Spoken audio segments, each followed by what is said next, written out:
এমন একটা জামানায় চলে আসছি, আজকে মহিলারা রাস্তায় বেরোইছে, পুরুষের পোশাকও যেমন, নারীর পোশাকও। পুরুষও প্যান্ট পরে, শার্ট পরে, গেঞ্জি পরে, টি শার্ট পরে, নারীও। কথা কন না, জোরে বলেন না। পুরুষ হুন্ডা চালায়, নারীর বর্তমান হুন্ডা আছে না নাই? এই হুন্ডা চালান আমার নবীর সুন্নতের তরিকা। জোরে কথা কন না কেন? এই নারীদের মা বাবা, ভাই বোন, আত্মীয় স্বজন আছে না নাই? হুজুররা মাইকে কইয়া কেমনে ঠিক করব, ততক্ষণ পর্যন্ত পরিবার থেকে ঠিক না হবে, এদেরকে সাইজ করা সম্ভব নয়। কথা কন ঠিক কিনা? খালি স্টেজে এসে আমরা নারায়ে তাকবীরের স্লোগান দিলে ঘরের ভিতরে ইসলাম ঢুকবে না। আগে তো নিজে ইসলামের রাস্তায় ঢুকে কোরআন নিজে মেনে পরিবারে আগে কোরআন চালু করা লাগবে। কথা কন ঠিক না? জামানা একবারে শেষ জামানা।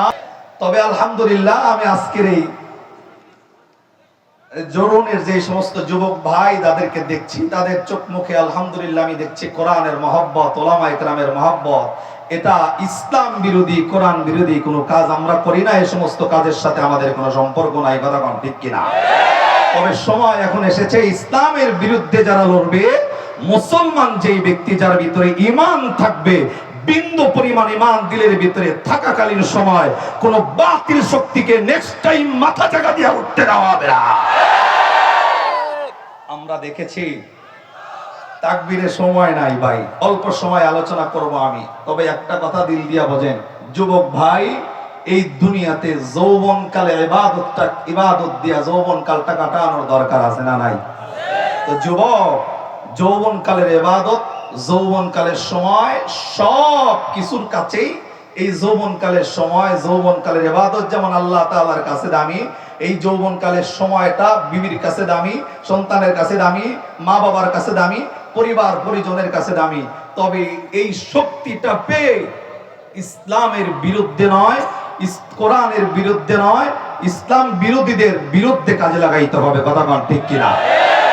তবে ভাই, কিছু যুবকও আছে এখানে যারা বসছেন, আপনাদের এলাকায় যুব সমাজ কিন্তু এই কয়েকটাই না, আরো আছে না? কথা বল না।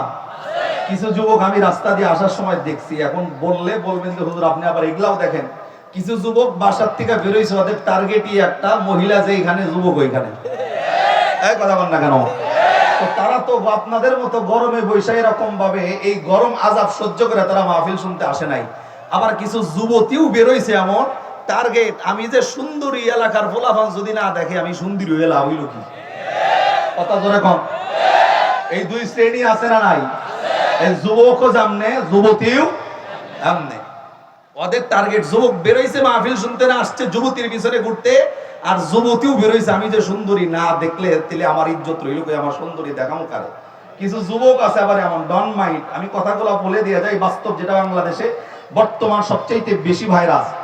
বাংলাদেশের কিছু যুবক দেখবেন অনেকদিন সম্পর্ক করে আর না করে, গার্লফ্রেন্ডের কথা বা বিয়ে করার পর একদিন যাইতে না যাইতে দুইজনে এক খাটের ভিতরে বসে একটা ছবি তোলে, ফেসবুকে আপলোড দিয়া স্ট্যাটাস দেয়, আমি এবং আমার ওয়াইফ, দেখেন তো কেমন লাগে, স্ট্যাটাস দেয়। কথা কন না? এই যুবক কথা কও না, ভাদ্র বইরিস কথা ঠিক না বে ঠিক? জোরে কও। আর ও ওর বোর ছবি ফেসবুকে দেয় অড্ডা সহ, আশেপাশে বন্ধু বান্ধব ফ্রেন্ড সার্কেল যেগুলা আছে এগুলা কমেন্টে লেখে মাশাআল্লাহ সো সুইট। হ্যাঁ, বউ আপনার আর একজনের সুইট লেখে, কেমন লাগে ভাই? ভাই ভালো লাগে কিনা? বউ হইলো আপনার, আর একজনের যদি সুইট লেখে আপনার যদি ভালো লাগে, এই শ্রেণীর যারা, তারা দেখবেন বউরে রাস্তায় বের করে পর্দা নিয়ে না, বেপর্দা হইয়া। কথা বল না? বেপর্দা হইয়া বেরোইছে তো বেরোইছে, আশেপাশের লোকজন ডাক ডাকায়, এই বউডারে পর্দা করে বের করতে আরো না, ডাক ডাকায় পর্দা তো করি, পর্দা আর কত করবো, পর্দা যারা করে তারা করুক, আমি যে বিয়ে করছি বউটা যে সুন্দরী, আমি একলা আর কত দেখবো, এলাকার মানুষের তো হক আছে একটু দেখুন লাগবে। এই বেড়া বিয়া কইরা নিজের বউরে অন্যজনের হক আদায় করে বেড়ায়। তো একটা কথা, আপনি শুধু একবার আপনার বিবেক দিয়ে চিন্তা করেন, আপনার বউ যখন বেপর্দা হয়ে রাস্তা দিয়ে বের হয়, এই দোকানের মানুষ, ভ্যানওয়ালা, রিক্সাওয়ালা, অটোওয়ালা, বাসের ড্রাইভার, কন্ট্রাক্টর, হেলপার যারা আছে, তারা আপনার বোর দিকে তাকায়া অন্তরের ভিতরে যে খারাপ মন্তব্যগুলা করে, এই খারাপ মন্তব্য সম্পর্কে যদি আপনার নিম্নতম ধারণা থাকতো, আপনি যদি খারাপ মন্তব্য যদি আপনার কান পর্যন্ত আসতো, যদি অফেনে বলতো, আপনি হাতের কাছে যা পাইতেন তাই নিয়ে তারে দৌড়ানি দিতেন। আপনার ওয়াইফ বেপরদায় থাকে, অন্য বেটা তার দোকান থেকে আপনার ওয়াইফরে দেখে সে তার বিছানায় গিয়ে আপনার ওয়াইফরে নিয়ে চিন্তা করে। এই কথা জোরে কন। পর্দায় থাকার ব্যাপারে বলেছেন কে? মাহফিল চলছে কিন্তু বাহিরে দেখেন বেপরদা নারীর অভাব নাই। এই কথা জোরে কন না কেন? আমরা এখানে বসেছি ইসলাম বিরোধী কোনো কাজ করার জন্য নয়। নেক্সট টাইম নেক্সট মাহফিলে যতগুলা মাহফিল হবে আমি কমিটিদেরকে বলবো মহিলাদেরকে আসা বন্ধ করেন, দোকানপাট আসা বন্ধ করতে হবে। কেননা আমরা করতেছি দিনের কাজ আর আমরা করতেছি রাইতের কাজ। কথা কন না কেন? এমন একটা জামানায় চলে আসছি আজকে মহিলারা রাস্তায় বেরোইছে, পুরুষের পোশাকও যেমন নারীর পোশাকও। পুরুষও প্যান্ট পরে, শার্ট পরে, গেঞ্জি পরে, টি শার্ট পরে, নারীও। কথা কন না, জোরে বলেন না। পুরুষ হুন্ডা চালায়, নারীর বর্তমান হুন্ডা আছে না নাই? এই হুন্ডা চালান আমার নবীর সুন্নতের তরিকা। জোরে কথা কন না কেন? এই নারীদের মা বাবা ভাই বোন আত্মীয় স্বজন আছে না নাই? হুজুররা মাইকে কইয়া কেমনে ঠিক করব, ততক্ষণ পর্যন্ত পরিবার থেকে ঠিক না হবে এদেরকে সাইজ করা সম্ভব নয়। কথা কন ঠিক কিনা? খালি স্টেজে এসে আমরা নারায়ে তাকবীরের স্লোগান দিলে ঘরের ভিতরে ইসলাম ঢুকবে না। আগে তো নিজে ইসলামের রাস্তায় ঢুকে কোরআন নিজে মেনে পরিবারে আগে কোরআন চালু করা লাগবে। কথা কন ঠিক না? জামানা একবারে শেষ, জামানা আল্লাহ রে আল্লাহ রে কোন দুনিয়ায় পাঠাইলা আমারে। কথা কন ঠিক না ব্যাঠি? আল্লাহ রে আল্লাহ রে কোন দুনিয়ায় পাঠাইলা আমারে। একটু বলেন তো, কোন দুনিয়ায় পাঠাই সবাই? আল্লাহ রে আল্লাহ রে কোন দুনিয়ায়।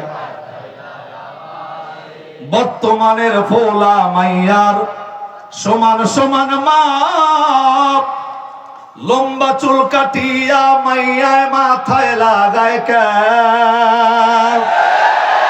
আছে না নাই?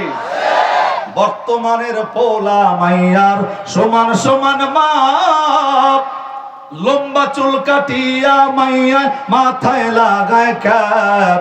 আল্লাহ রে কোন দুনিয়ায় পাঠাইলা আমারে। আল্লাহ রে আল্লাহ রে কোন দুনিয়ায়। কথা ঠিক না বে ঠিক? জোরে কর। বর্তমানের ফোলা মাইয়া দেখায় কি কারবার, মগায় পিছে মগি সামনে হুন্ডারি ড্রাইভার। জোরে বলেন আছে না নাই? যদি গার্লফ্রেন্ডে মোটরসাইকেল চালাইতে আরে অফিসে নেবো ডাক দেখায় এটা গার্লফ্রেন্ড পাইছি স্মার্ট স্মার্ট হুন্ডা চালায়। জোরে কোন কি চালায়? হুন্ডা চালাই না, স্মার্ট গার্লফ্রেন্ড পাইছে বেড়ায়। শুকরিয়া আদায় করে আল্লাহর কাছে। নাউজুবিল্লাহ কবে? জোরে কোন না কেন? বর্তমানের ফোলা মাইয়া দেখায় কি কারবার, মগায় পিছে মগি সামনে হুন্ডারি ড্রাইভার। আল্লাহ রে কোন দুনিয়ায় পাঠাইলা আমারে। আল্লাহ রে আল্লাহ রে কোন দুনিয়ায় পাঠাই। কথা কন ঠিক না বে ঠিক? তো ভাই অন্যদিকে নয়, আমি আলোচনায় যাব। তবে আমার আলোচনার শুরুতে আর একটা কথা আপনাদেরকে জানাই দেই। ভাই আমি আবার সুর দিয়া বয়ান করি, সমস্যা নাই তো? হ্যাঁ, কেউ আবার কিছু মানুষ আবার সুরের বিরোধিতা করে। আমি তো আর আবুল বয়াতি না, মুখলেস বয়াতি না। আমি তো গান কওয়ার লিগে আসি নাই। আল্লাহ যে কণ্ঠ দিছে কোরআনের পিছনে যদি খরচ করি প্রবলেম নাই তো? তো শিল্পী যারা, অনেক শিল্পী যারা সিয়াসিত্তার হাদিস পড়া শিল্পী দেখছি সংসদে যারা দাঁড়ায় বক্তব্য দিছে, এরা যদি এক গান খোয়া তাদের কণ্ঠকে কোরআনের বিরুদ্ধে কাজে লাগায়া তারা যদি ইসলাম বিরোধীর কাজে লাগাইতে পারে, এক রাত্রে গান খোয়া 50,000, 1 লাখ, 1.5 লাখ, আবার বিদেশে যায় 1 কোটি 2 কোটি টাকা কামাই করতে পারে। আমরা তো কণ্ঠটা সেই রাস্তায় নয়। কণ্ঠ যে আল্লাহ দিয়েছে, আল্লাহর কোরআনের পক্ষে খরচ করলে অসুবিধা নাই তো ইনশাআল্লাহ? শিরির বিরোধী কেউ নাই তো? তো আসেন আমি আমার মূল আলোচনায় যাই ইনশাআল্লাহ।